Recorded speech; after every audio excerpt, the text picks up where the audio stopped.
ഇന്നൊരു കിടിലം പരിപാടി ഉണ്ട്. ഇർഷാദ് വന്ന് ഞമ്മളെ പൊക്കി, കൂടെ നമ്മുടെ അംസകളും. ഹലോ മൈ ഗൈസ്, കഴിഞ്ഞ കഥ. നമ്മുടെ സ്വന്തം തിരൂരി ഞായർത്തോട് വെച്ച് ഇങ്ങനെ ഒരു കിടിലം പരിപാടി നടക്കുന്ന കാര്യം എന്റെ പടച്ചോനെ ഞാനിപ്പോഴാണ് അറിയുന്നത്.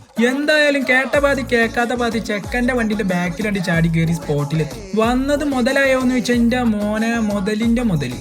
ഇനി ഒരു സീസണിലും ഞാനിത് മിസ്സാക്കൂല. വൈബ് എന്നൊക്കെ വെച്ചാണ്ടല്ലോ, വെള്ളം കളി വെള്ളത്തിലിരുന്ന് കാണുന്നതിന്റെ ഒരു സുഖം ഉണ്ടല്ലോ, അതങ്ങ് ഉഗാണ്ടേ പോയി കണ്ട് തോട്ടിലിരുന്ന് ചൂണ്ടിട്ടാലൊന്നും കിട്ടൂല. അതിന് നമ്മുടെ കേരളത്തിലേക്ക് തന്നെ വരണം. ഇവിടെ കിട്ടുള്ളൂ വൈബ്. വെള്ളം കളി മാത്രമല്ല ഇതിന് മാറ്റി കൂട്ടുന്നത്, രണ്ട് കരക്കാരും കൂട്ടിയിട്ടുള്ള തോണിയിൽ വെച്ചിട്ടുള്ള ഒരു പാട്ട് സെറ്റ് പരിപാടിയും കൂടി ഉണ്ട്. അതും കൂടി ആകുമ്പോ സംഗതി ഉണ്ടല്ല വേറെ ലെവല്.